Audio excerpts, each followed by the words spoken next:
Good morning, everybody. I hope everybody is doing well. I want to welcome you all to this water infrastructure funding webinar. Randy Aguilar is here with me. I'll be on for a while here. As you know, we're up here in DC. We got a vote soon, later on today, about extending the government funding so we can pass some of the bills, and hopefully next week we'll pass 6 out of the 12. One of the 6 is energy and water, which is a very important one. So as a member of appropriations, I know we got the president going down to Brownsville. I couldn't make it because as an appropriator, I have to stay up here in DC. And we'll do this CR till next week, try to pass 6 of those funding bills: ag, military construction, transportation, water and energy, and a couple other ones. And then 2 weeks after that, we'll do the other ones, which is defense, homeland security, and the other bills that will be remaining. But I do want to welcome our guests. I know we got guests from the Texas Water Development Board, Scott Galloway, outreach specialist. Thank you for being with us.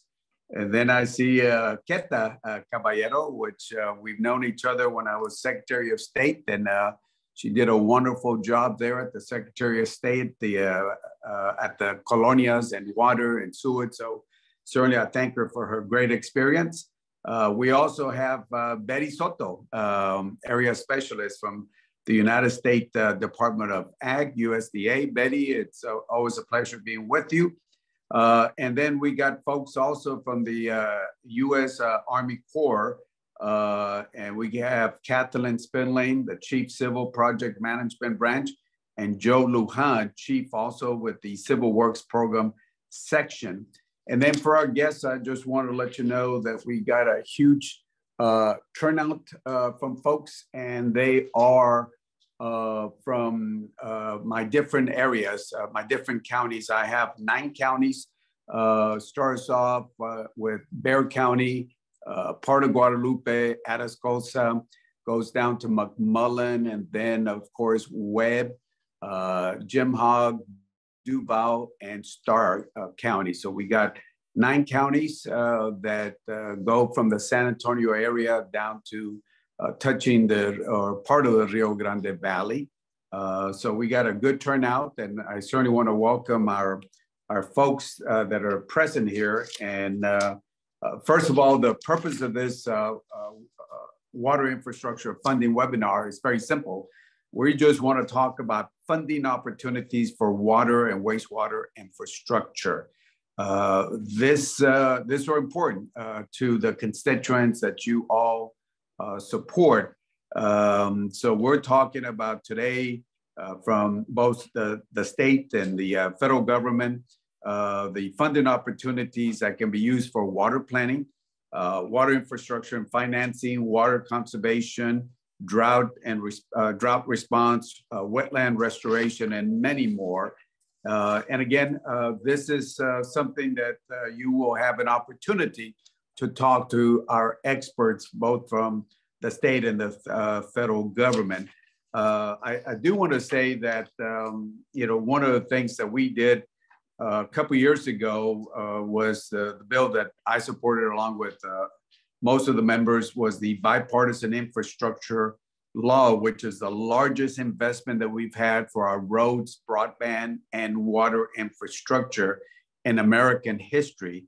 This law so far has provided about $1 billion for Texas to date to provide clean and safe water across the state. And I know that the EPA, for example, has dedicated over $368 million for lead pipe and service line replacement, and also another $308 million for safe drinking water investments. And other areas are coming in. Also in the appropriations, I have worked to add monies for the grants for the colonias under the Rural Water Waste Disposal Program, the Circuit Rider Program under the Rural Water Wastewater Program. We've increased those dollars also. monies for the U.S. Mexico Border EPA assistance grant. We've increased those dollars also. The Drinking Water State Revolving Fund also. EPA's Clean Water Technical Assistance, and I can go on and on and on. Bottom line is, because of this large investments that we did at the federal level, there are monies that the federal agents will provide, and certainly with our partners at the state of Texas, we have sent them so much money that they have, combined with the state dollars, with the federal dollars, have a lot of funding opportunities. So with that, I will go ahead and introduce the first person from the Texas Water Development Board, actually both Scott and Keta. They'll get started, and then after that, we'll have USDA, and Randy will introduce the next persons, and then of course the Army Corps, and then we'll leave it open for any questions and answers. So to our special guests, thank you for joining us, number one.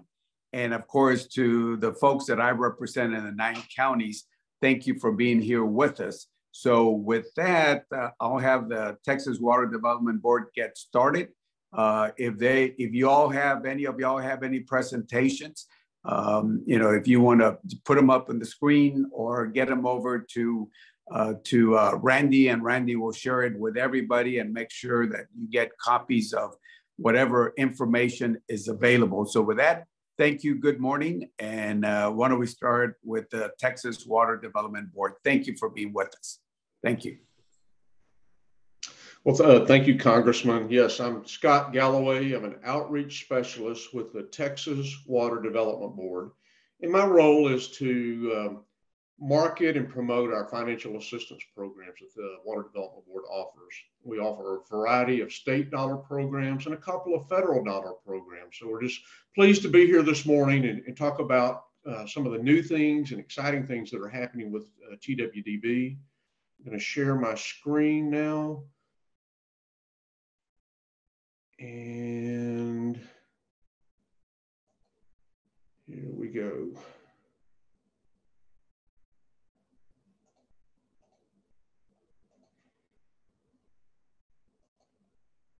Okay, can everyone see this screen? Yes, sir, we can. Great, wonderful. So Texas Water Development Board will move along infrastructure water funding. So what's new at the Texas Water Development Board? As most folks know, we're a non-regulatory state agency. We do water resource planning, and then we also function similar to a bank. We have low interest loans and some grant opportunities for water-related infrastructure funding. So that's drinking water, wastewater, and then flood mitigation projects. Just a little fun pipeline about what we do, just kind of summing up what we said. We're water resource planners, and then we function like a bank, but our goal is to secure dependable water supplies for all of Texans. Touch just on the planning side briefly. We produced the state water plan. We've been producing this document since the 60s. Starting in 2002, it's published every 5 years. And basically, it's just a document or a roadmap to show how the state's using its water supplies currently, and then how we're going to meet our demand for future supplies, looking at a 50-year planning horizon. The other thing that we recently started doing, the state's divided up into regional planning groups, and this is local control. The way the process works is these local regional planning groups produce their own water supply planning document, and then the state of Texas just rolls those local regional plans into the state water plan. So this is important because this is the local community's opportunities to have your voices heard, your input implemented into the plan. And primarily why I'm showing it on this screen this morning, if a utility, city, county participates in the planning process, that just opens up greater opportunities for funding in the future. So we would definitely encourage everyone to have their voices heard have their projects identified and vetted in this planning process. And then at the end, as I mentioned, there's just greater opportunities for financial assistance programs. The state recently passed a flood infrastructure planning legislation and program. Again, the state's divided up into 15 regional planning groups. It basically followed river basin boundaries. We are scheduled to produce the very first ever Texas state flood plan report. That's scheduled to be published in September of 2024. So in several months from now, it's scheduled to be produced. Again, this flood planning process is divided up into these regional planning groups, opportunities for the locals to have their voices heard, their input directed on flood planning in Texas. And then the state of Texas, the Water Development Board, will take those regional flood planning plans and then just roll them up into the state flood plan. Again, this is local control of your destiny for both water supplies and flood planning, your opportunity to participate in the groups.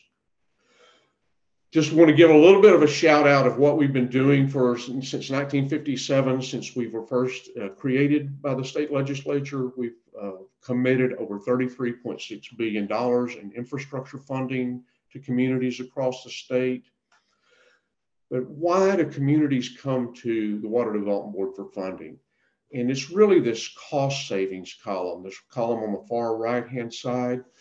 All of our financial programs, whether they're federal programs or state dollar programs, have lower than market interest rates. So communities can save money by coming to us by receiving a low interest rate. And this particular table is showing the dollar commitment amount for different funding programs that we have, and then the estimated cost savings compared to if they just went to a local bank, a local lender or private bank for financing. So that's one reason communities can come to us. They save money on financing infrastructure projects. We publish our illustrative lending rates on our websites. These are updated weekly. This just gives you an idea of how our interest rates, Water Development Board interest rates, compared to open market.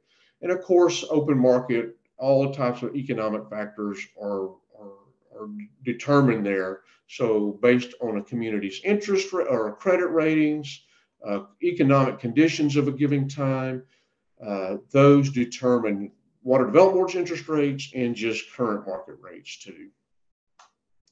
But how can these programs work for a local city, county, water supply corporation, district, any type of political subdivision in the state is eligible for these financial assistance programs. So one, this green box is funding to accommodate all sizes of projects from like $150,000 up to multi-million-dollar projects. Some projects can combine a variety of programs to meet their needs to complete their projects. And then all project phases are eligible. And when we talk about projects, the Water Development Board, what is a project?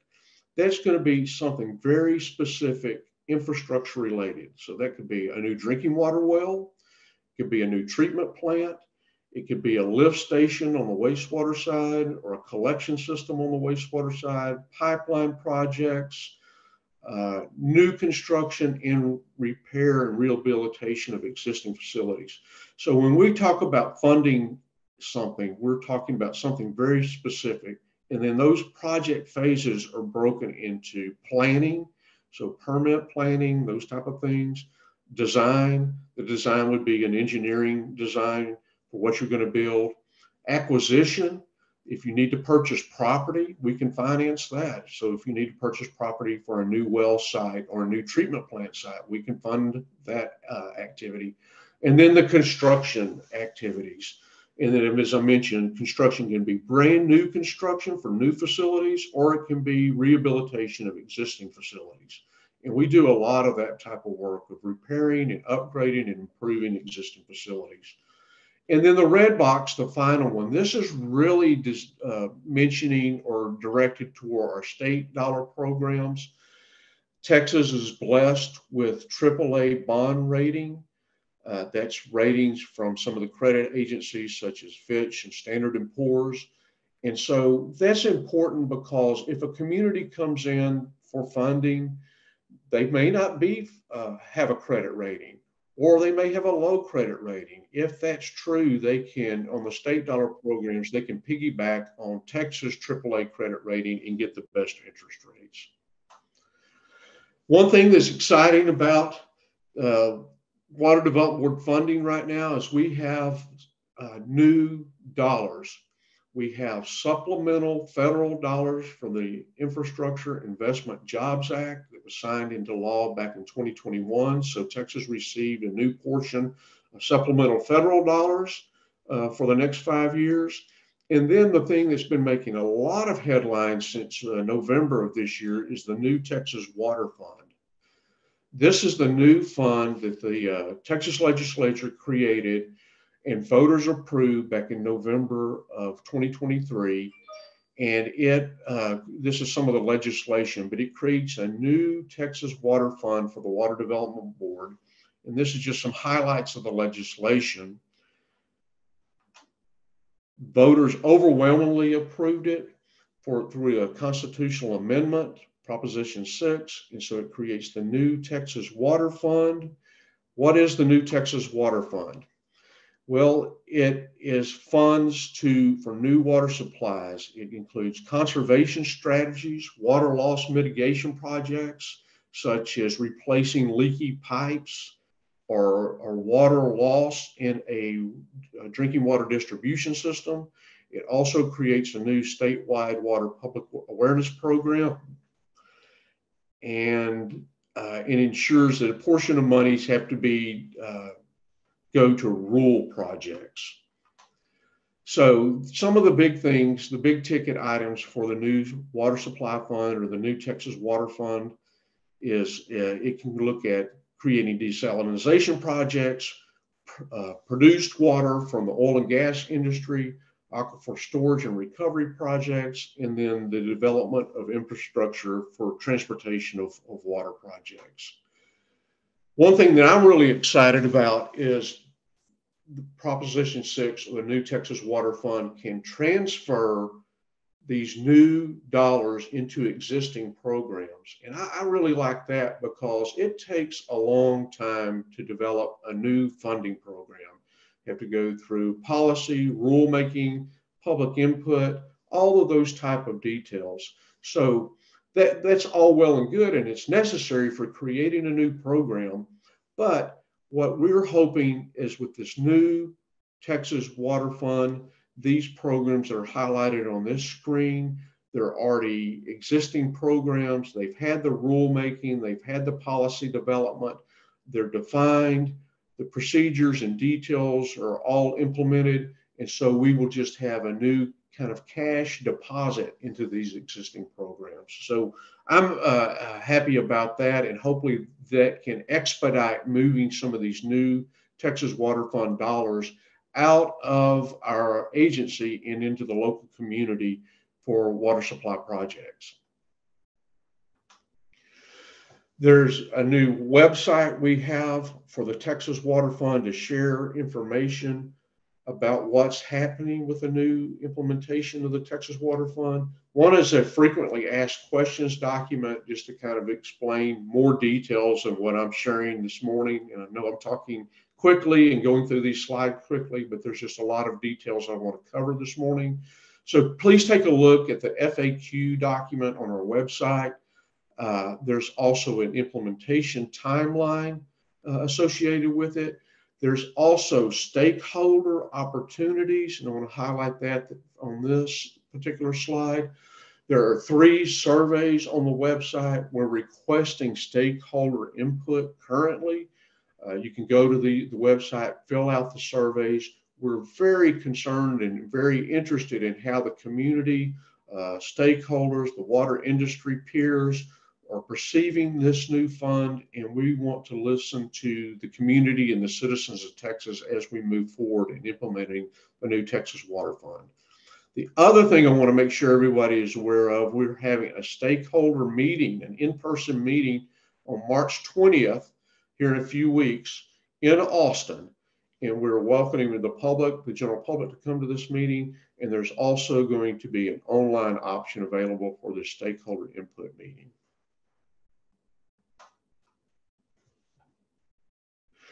And finally, some details about the water fund are available on our website. And my little box is kind of slid down a little bit. What this is highlighting is our email list right here in the center. The email list, you can subscribe to that and stay updated and current with email blast on what's happening new and with the Texas Water Fund. So that's just a great way to keep in touch with the activities that are happening with the Texas Water Fund. Switching gears a little bit to what's happened in the past few months with Water Development Board into some of our popular financial assistance programs.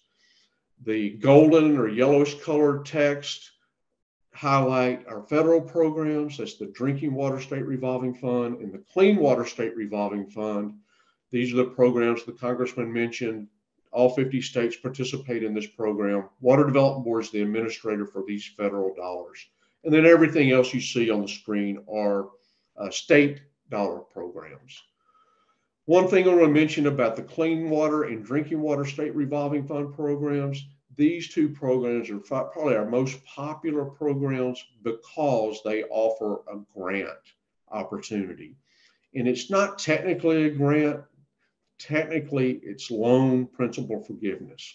So all of our funding programs typically have a loan component and a loan principal forgiveness component for certain programs. But they're low interest loans. If you qualify, you can receive principal loan forgiveness. This current year, the general split is about 70% principal loan forgiveness, 30% loan. That varies by particular project, particular entity, city, municipality, so on and so forth. But that's kind of the general rule of thumb. Right now, this particular program, the state revolving fund programs, the deadline is tomorrow for these applications. Don't worry though, these applications are on an annual funding cycle. The state dollar programs and the federal funding programs are on an annual funding cycle that mirrors the state fiscal year. So if you're not prepared this year, keep us in mind for the next few years as we have additional funds, and we'd be happy to receive your applications for infrastructure funding. Typically that starts in the December timeframe and ends in early spring, March, and April. This particular fund can receive, is eligible to receive supplemental dollars from the new Texas Water Fund. The same with the drinking water side. It's eligible to receive funds from the new Texas Water Fund. Again, deadline is tomorrow for these applications. We have a couple of brand new programs under the federal umbrella.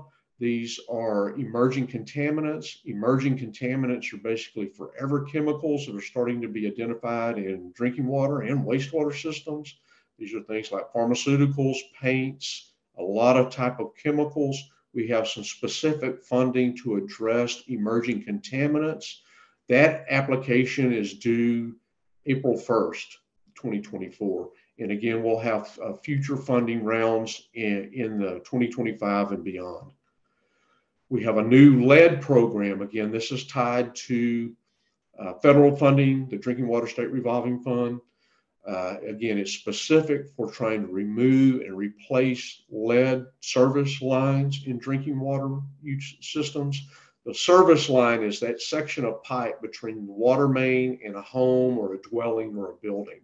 So if a community, a drinking water system knows they have lead service lines, this specific program can help remove and replace those lines. I'm going to just quickly highlight, as I mentioned, these programs follow our fiscal year annual funding cycle. Applications are due in late winter and spring. We go through a review and ranking process, a public comment period, and then applications go through this loan application phase. These programs are so popular, we have to go through a rating and ranking process, and we receive way over the number of applications than we have dollars for. So we go through this process. The top particular ranked programs are eligible to receive the funding. And we have a lot of help and self-guidance myself. There's materials to help you understand these ranking and rating processes. I'm going to quickly skip over now to some state dollar programs. As I mentioned at the very beginning, we're water resource planners. If you participate in our planning process, you have eligibility for this one particular SWIFT program. This is specifically for communities that participate in that planning process for water supply. Again, applications were due back in February, but we'll have additional funding next year, an additional application solicitation period next year. The EDAP project, or Economically Distressed Areas Program, again, it's another state dollar program. This particular program is not eligible to receive funding from the new Texas Water Fund. However, it's an active program. We are getting ready for an open solicitation period, maybe late spring or summer of this year. Keep in touch with us. There's a timeline that will be updated soon. And right now, our administrative team and executive team are working on those details, and new information will be coming soon. Rural Water Assistance Fund, it is eligible to receive dollars from the new Texas Water Fund. Currently, we're not accepting applications, but we will be once the new Texas Water Fund is finalized, and we will be receiving supplemental dollars for this. But the reason I highlight this, just be aware in the next few years, rural communities will have this particular fund available for them. One thing that's great about this particular program, you can do both drinking water and wastewater projects under this one particular state dollar funding program. As you know, some of our programs are very specific in scope. Some of them are broken out into drinking water only, wastewater only, but this one is a combination of both. Same thing with the state participation program. We're currently not accepting applications, but this is eligible to receive funding from the new Texas Water Fund. And again, as that implementation process is finalized, we'll be having updated information on the state participation program. I keep going backwards there. And then defund. Defund, the official name is the Texas Water Development Fund. This is a 100% low interest loan program. There are no grant opportunities, but this particular fund is eligible to receive the new supplemental Texas Water Fund dollars. And one great thing about this particular program is you can do drinking water projects, wastewater projects, and flood projects all under one development fund program. We have a flood infrastructure fund. Applications are due April 15th. Again, you have to participate in the flood planning process to be able to tap into this state dollar flood infrastructure fund program. It's designed for people who participate in that regional flood planning groups as a funding mechanism after their projects are identified and vetted in those regional flood planning groups. Just want to give a couple of shout outs to these newest programs too. These deadlines have already passed, but keep us in mind next year for asset management asset management programs for small systems. We've partnered with consulting engineers. If you're eligible for a small system serving less than 5,000 population or less than 10,000 population, you can receive up to $100,000 of services from consulting engineer for system analysis, planning activities, and developing an asset management plan. Asset management plan is basically just a list of your assets, your inventory of your either drinking water or wastewater systems, and then schedule when those facilities either need to be repaired or replaced. It's just a management tool to help you manage and maintain your existing facilities. Another program similar, deadline is already passed, but you can receive up to $150,000 of consulting engineer services to develop water conservation plans, help with the financial applications that we're talking about right now, complete water rate or wastewater studies, and just best management practices available from consulting engineering services. And so this is a pilot program. We're hoping this will be continued as a permanent program in the future, but there'll probably be additional funding opportunities next year in 2025. Timeline, just a little chart for you to keep up with what's going on with the Water Development Board. All of our funding programs have a deadline for application. This is just a little handy chart to let communities know when the timelines are, but just keep in mind that typically from December to the spring of each year is kind of our busy season for application deadlines, and that's typical from year to year. So how can a local community prepare for financial assistance through the Water Development Board? One thing we're going to always want to see is your financial audit. Are they up to date? If you don't have an up-to-date financial audit, that's really going to stall or delay application process to the Water Development Board. Ability to take on debt. How can you repay the debt, the loan component to the Texas Water Development Board? Most communities tie the loan repayment to water or sewer rates. You don't have to. You can use any type of taxation revenue that you want, but typically, again, it's tied to water and sewer rates. But we want to analyze those to make sure you can cover the loan portion of the funding. We also do some reporting requirements for water use, water loss audit, and then water conservation plans. If you meet those criteria, want to make sure that those reporting requirements are up to date. That's true for really the regulatory reporting too. If you're delinquent on reports to TCEQ or EPA or some other agency, you want to make sure that those reports are all up to date. And then finally, talk with folks like myself and my teammates. We're here to help. We have, as I mentioned earlier, a lot of self-help guidance material, booklets, FAQs, webinars, those type of things that have been recorded. And then, of course, we're here to answer your emails and questions and meet with you too to explain these particular programs in more detail. Contact information for myself and some teammates. And then the last couple of slides are just resource links. Our website has really great information on it, but we do such a wide variety of things. It's often difficult, or it's often easy to get lost in our website because we have such a variety of programs and details. So just a few websites to direct you strictly or straight to our funding programs. And then the last thing that I want to mention, stay in touch with us with the Texas by subscribing to our Texas newsletter, TWDB newsletter. That will keep you updated on all these deadlines that I mentioned, new programs, the Texas Water Fund activities, and all different types of everything with TWDB related. We put that information in a newsletter, and that's a great way to keep in touch with us. So that concludes my portion of the presentation. I'm going to stop sharing my screen now and turn it back over to Randy. Thank you, Mr. Galloway. I really appreciate your time and your expertise on these matters. I just want to reassure everyone that you will be receiving this information after the webinar.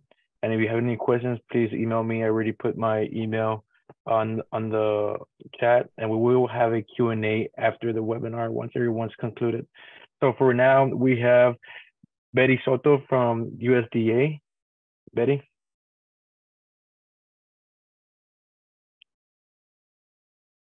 You might be on mute. Okay, can y'all hear me now? Yes, ma'am. Can y'all see my screen? Yes, ma'am, we can. Okay. I'm gonna just be brief. I work for USDA Rural Development. I'm the area specialist in Seguin. I've been doing what we call the WEP, Water and Environmental Programs, for over 20 years. I've been with the government over 39. I'm going to move this. Okay. So I'm going to be skipping screens, but I think Randy's going to be sending this out to you all. And it's going to be the handout, USDA Rural Development Summary of Programs. And then I'm going to skip, because here we are, it's rural development at a glance. We have more than 70 programs so to support rural America. And I know this is basically for the water program, but I always like to take the opportunity to tell everybody, in case there's a community or somebody needs, somebody that needs assistance with single family housing or multifamily housing. We do community programs, energy programs, telecommunications program, water and environmental programs, and the business and cooperative programs. I picked this handout because it'll tell you, it goes into more detail. My screen is going slow. As you can see here with single family, and it kind of, then once you get it, it'll take you straight to these links. So it's a great handout, I feel like. You don't have to use everything, but if somebody inquires or you want to bring more housing into your community or assist some of the residents there. I am going to go to page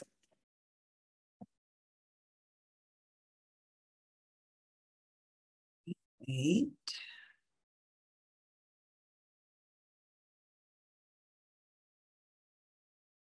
Okay. I do the community programs. I'm not the one that normally does the outreach for these programs. I'm more of the paperwork, or I help process applications. So I'm basically the person that you would be speaking to and helping you gather all the information. I put all the applications together from the beginning to the end of construction. So I'll help you close it and do all that good stuff.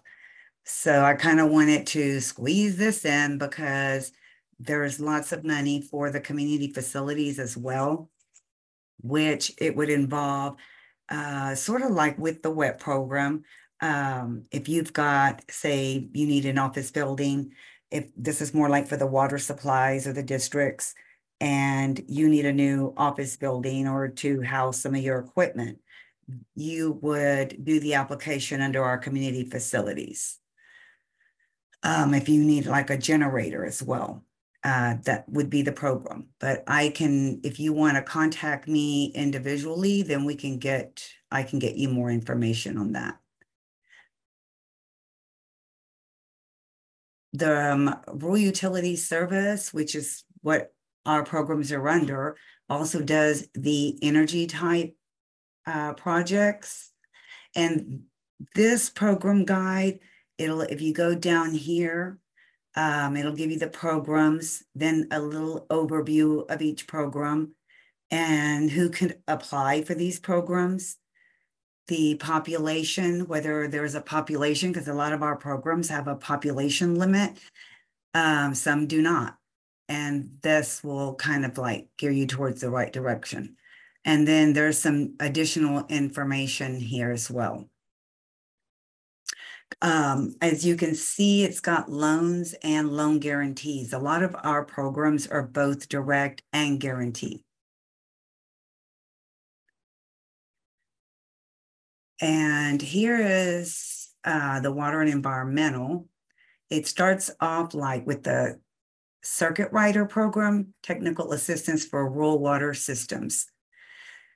The overview provides technical assistance to rural water systems experiencing day-to-day operational, financial, or managerial issues.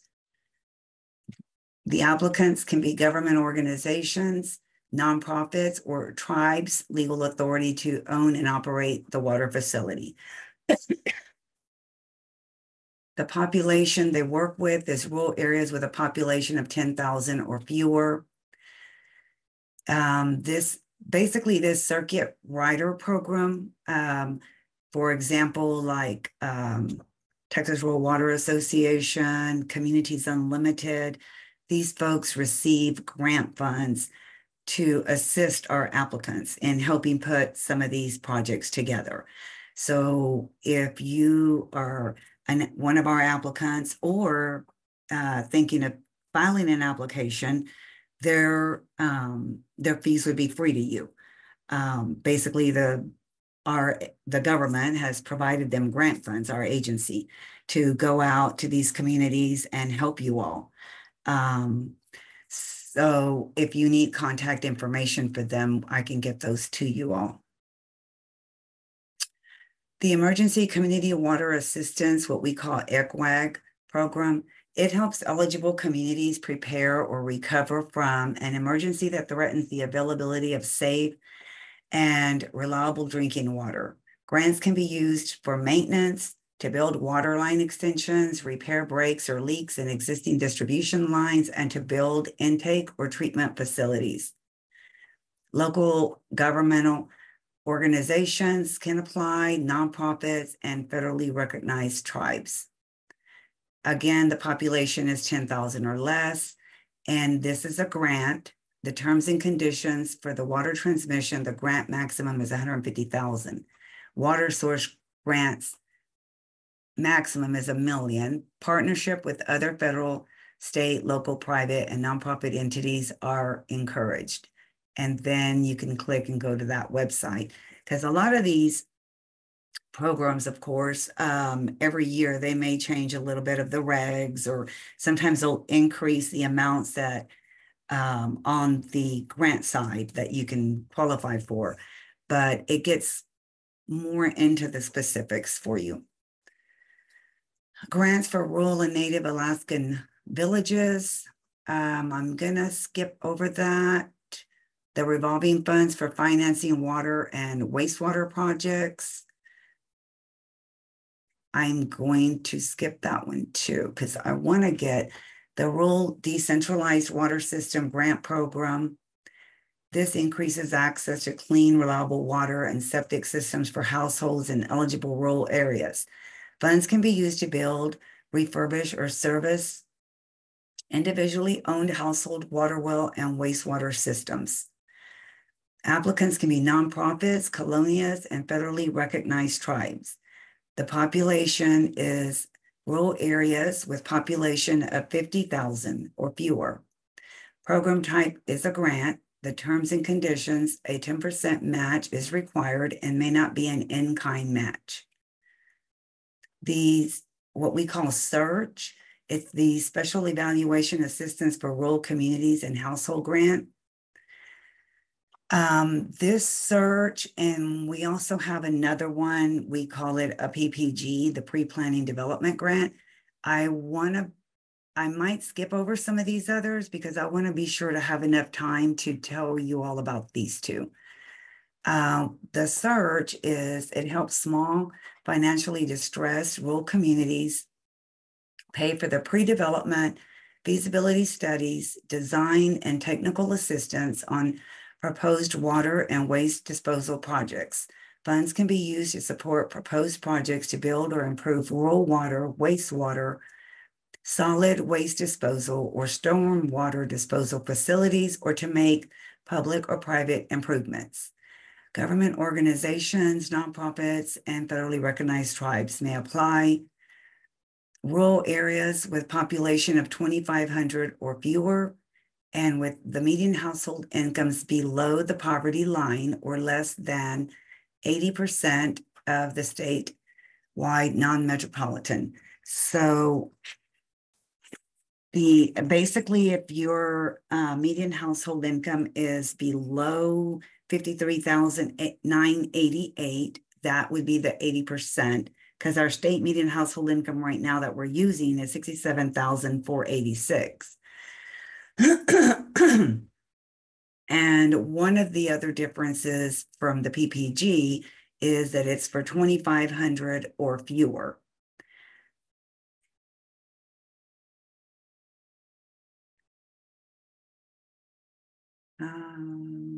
We also have solid waste management grants, technical assistance and training for innovative regional wastewater treatment solutions grant pilot program. Water and wastewater disposal grants to alleviate health risk on tribal lands and colonias. These are grants, and you have to meet the definition of a colonia. So,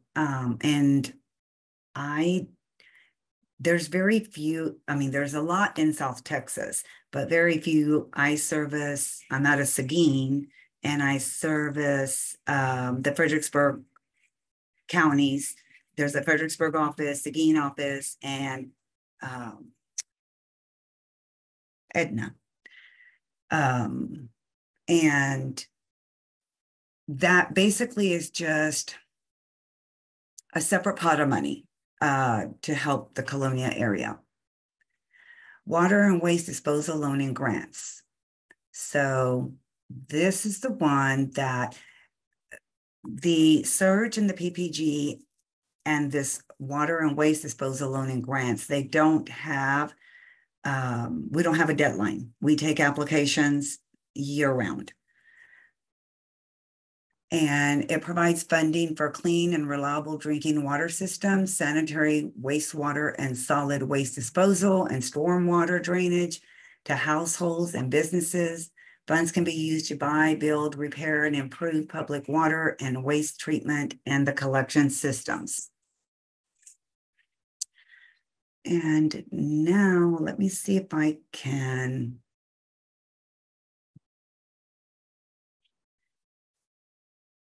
Okay, who may apply?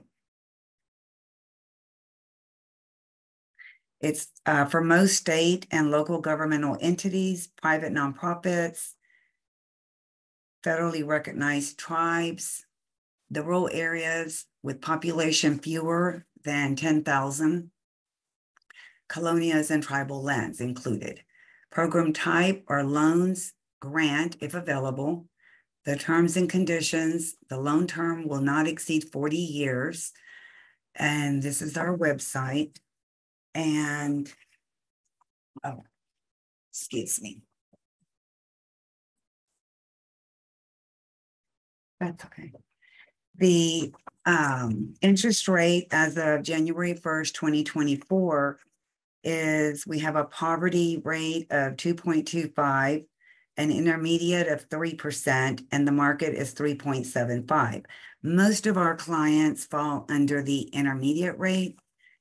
In order to get, some do get poverty, but there's a criteria that you would have to meet. It's a certain percent of below the state median household income, and you must have health and safety type issue. And we've got instructions on, if your engineers want to read up on that to assist you or yourself, where you would have to meet that criteria. And then you would submit the information, and our engineers would review it and decide whether or not, yes, it is health and safety. Okay, and right under it, it's got the water waste disposal loan guarantees. Well, let me go back to this water and waste disposal. It doesn't get into what do we get as security. For public bodies, we do various types of bond issuances or certificates of obligation. Sometimes we even do combos. We work with your bond counsel to determine what would be best. We also do the revenue bonds. Again, we have, the circuit riders that go out and they can help you with creating your budget, doing your rate analysis, to determine. Sometimes you don't have to raise the rates. It could just be maybe you're not the cost, the charging of maybe the way you're billing the accounts. Some things could be off. Sometimes you have same rates for inside city limits and outside, and you should have the ones that are paying outside should have a different charge because you have to run lines and you have a different cost. And then you have what, businesses can afford and should be paying. But they'll help you with all of that. Okay, and then one of the big deals, though, is the program assists qualified applicants who are not otherwise able to obtain commercial credit on reasonable terms. That's really important because we don't want to be the lender of last resort. And we don't want to compete with local lenders. So if you first need to try and go to lenders that do this type of financing, we also leverage. If you have a bank that says, or another entity that says, hey, we're willing to lend you max $500,000. Well, we may be able to come in and help you get the rest. Or you may provide us letters, but yet we know of some banks or lending institutions that will assist you. We may ask you, hey, contact these folks and see if they are willing to do this for you.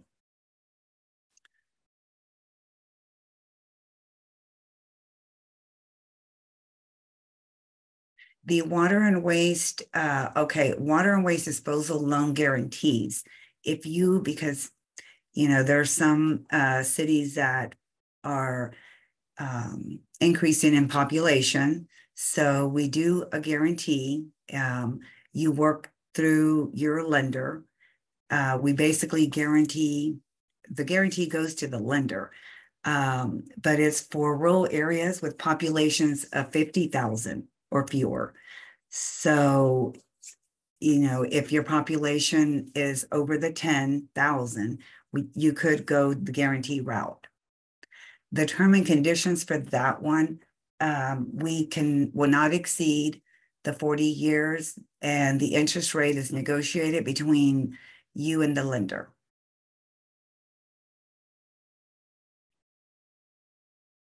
The Water and Waste Disposal Pre-Development Planning Grant, that's the PBG that I was talking to you about earlier, and it helps low-income communities with the initial planning and development of applications for USDA Rural Development Water and Waste Disposal Direct Loaning Grant, or the Loan Guarantee Program. So, just because you're going to go the guarantee route, it doesn't necessarily mean that you could not receive a grant to assist you with the preliminary engineering report and the environmental report, because those two are required. And that's basically what you would use the pre-development and that search for. And this program summary says that it is 30,000 max grant, but I believe that is 60,000. I have a fact sheet that I can provide to Randy. I don't think I sent it to him yet, but on the fact sheet, it says that the maximum grant award is 60,000 or 75% of the pre-development planning cost.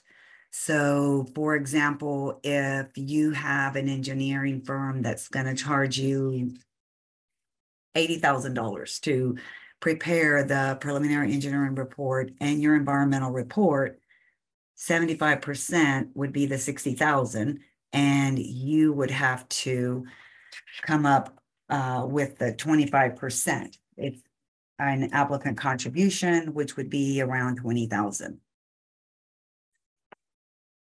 We use that a lot for the communities that maybe don't have financially, they aren't capable of paying for these, and they're not cheap and they are needed. So if you have a project that one of the requirements is that the engineer has not started the work. So if you're just in the planning stage, please get in touch with us and see if we can get you qualified for one of these. All of our programs here that I was talking about under the water and environmental program, you would go through an RD apply. It's an online application. And there is a link for that.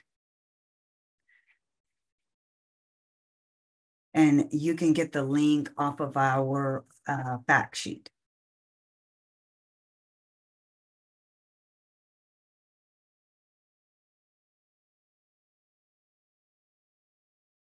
And I believe that's it for me. Let me see if I can get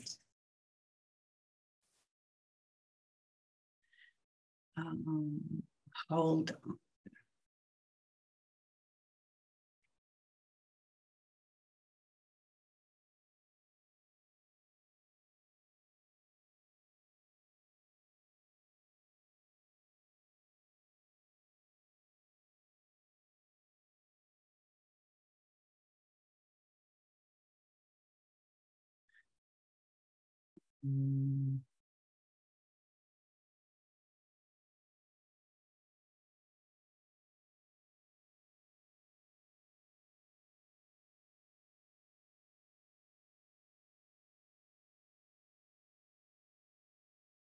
I'm trying to find my other fact sheet.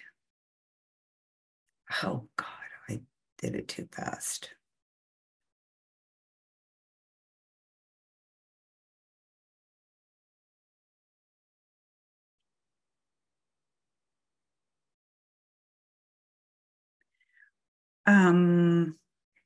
Randy, can you share that water and waste disposal loaning grant program fact sheet?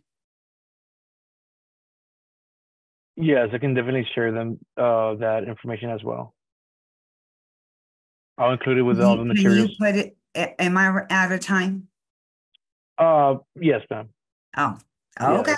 Yes. I was just going to show you the links for the RD apply and stuff, but I mean, please, I mean, I don't know, I apologize. I don't think any of my screens have my contact information. Yes, ma'am. I'm kind of like filling in for the whole state, I guess, but you can always reach me. We telework and work in the office. Today I'm in the office, but my number to the office or my laptop is 830-433-6359. I know a lot of folks call 67, but I don't always pick up because we have a technician and we kind of share, but if I see it on my laptop, I will, but it's better if you just call the 6359 or shoot me an email. And yes, if I don't reply the same day, then shoot me another email, as Randy knows. Yes, but no worries, no worries. If you can, thank you so much for letting me come on. Of course, ma'am. Of course. Thank you so much for your expertise and your time. If you can just provide those slides in the fact sheet, and I'll be happy to send it over to the constituents, whoever needs it as well. So thank you so much, ma'am. The next is going to be the United States Army Corps, Ms. Kathleen Spillane and Joe Lujan. The floor is yours. Yeah, I'm trying to see where it is. There it is. Okay.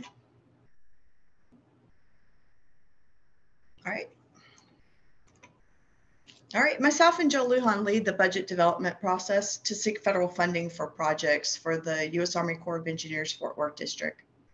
Our civil works boundary is nearly the entire state.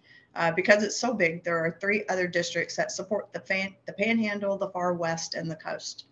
The Fort Worth District manages several reservoirs that serve as water supply sources for the state.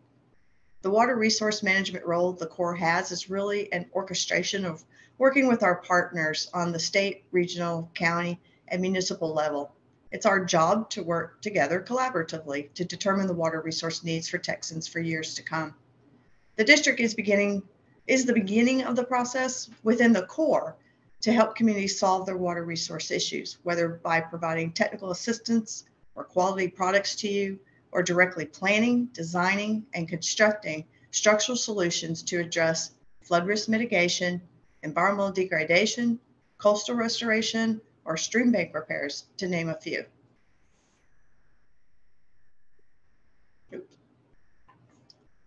We have several programs that were authorized by Congress through Water Resource Development Acts, or WRDA, to potentially address the needs that fit in our mission and are a good federal investment of your tax dollars.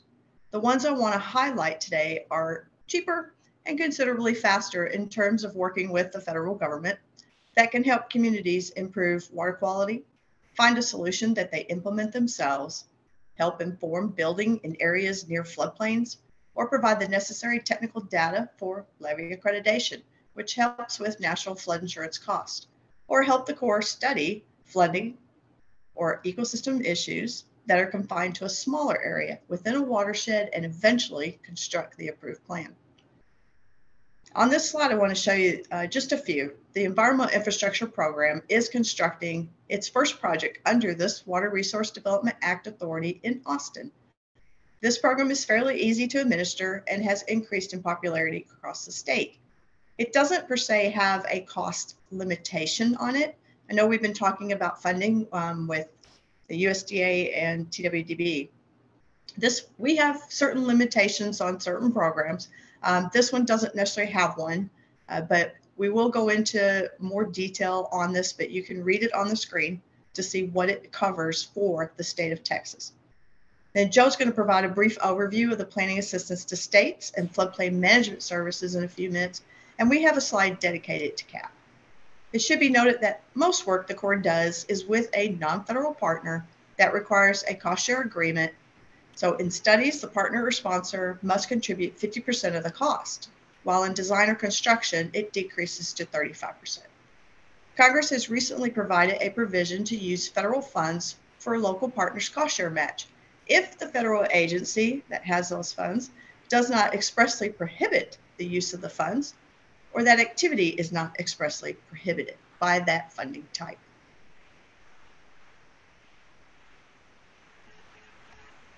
Okay. The current administration has included several new authorities to allow us to focus a percentage of our programs to economically disadvantaged areas. Typically, substantial benefits would need to be realized to compete for federal dollars.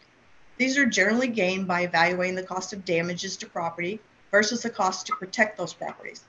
This simply doesn't work in communities where the value of property damages are quite a bit lower than larger metropolitan areas, and it has become difficult for these potential projects to compete for the limited federal funds.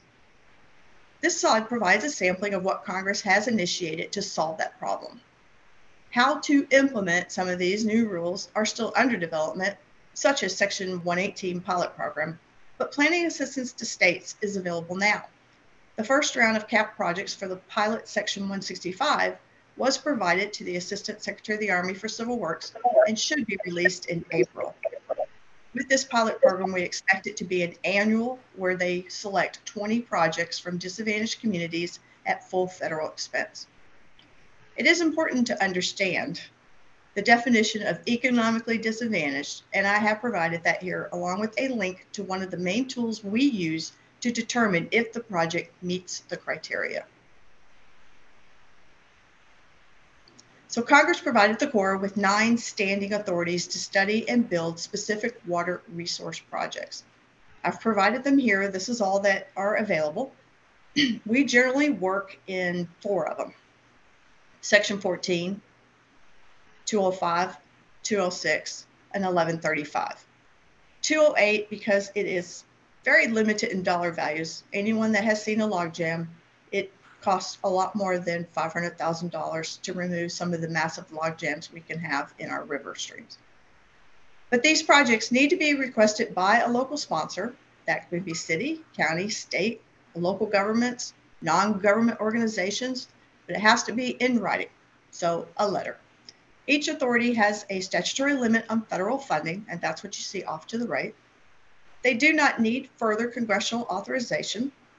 They can implement fairly quickly, considering for the Corps, fairly quickly, could be 2 to 4 years.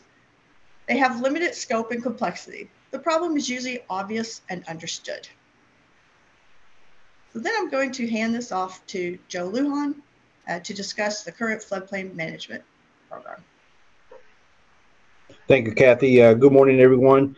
So I'm going to cover 3 of our programs that have been very useful for a lot of communities. So the first one is the floodplain management services. I'm gonna combine these 2. That's the floodplain management services, which we call FPMS, and the Silver Jackets. Those 2 programs there are 100% federal. Okay, those basically are used for study. So I'll point you to the title of the FPMS PAS Silver Jacket non-structural proposals. These 3 programs do not lead to a design or construction. So if this is strictly study, and FPMS and Silver Jackets are 100% federal. The third one that we have on here is the planning assistance to states. So the planning assistance to states, that one right there requires a cost share partner, and it's normally cost shared at 50-50. But as Kathy mentioned, using 8119 for disadvantaged communities, you could potentially get 100% federal funded on the PAS program. So it does require an agreement between us and the non-federal sponsor. And we will determine, based on the tools that we use to determine whether it's a disadvantaged community, to be able to assist you with that on whether or not it'll be 100% federal or whether the cost share will be 50-50. So your cost share can be, met by working kind contribution, meaning work that you can do that can lead to your share of the 50%. But understand that any work that is done has to be done after the agreement has been executed by both parties. So the first step, obviously, is to contact the Corps. Let us know about your problem, and then we will, ask you, as far as we'd ask that particular first step, you itemize everything that is happening in your watershed or your area in order for us to be able to determine whether or not any one of these 3 can potentially assist you in getting that corrected. And some of the studies that we have that are typical, like let's say plan assistance to states, typical PAS studies would include water supply demand studies, water quality studies, environmental conservation, restoration studies, wetlands evals, dam safety failures, flood risk management, floodplain, and those are just to name a few. And FPMS, for the most part, I mean, essentially it's, kind of goes hand in hand with the PAS.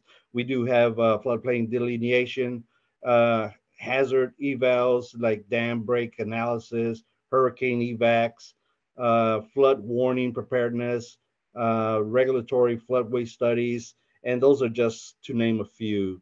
So again, floodplain management services and Silver Jackets, that's 100% federal. So your first step is to contact the Corps, let us know what your problems are, provide us a letter requesting assistance, and then we will, in fact, contact you after that. So PAS, same thing. First step, contact the Corps, let us know what your issues are. We will contact you and inform you of what it is that we can do to better assist. So that's all I've got. Kathy, back to you.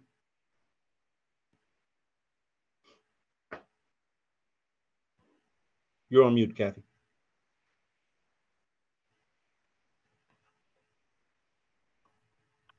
That was smart. We do have contact information here. And this is mine, Kathy Spillane, so I'm the Chief of Civil Project Management. I have provided already in this slide deck to Randy, Zia Burns. She is our CAP program manager.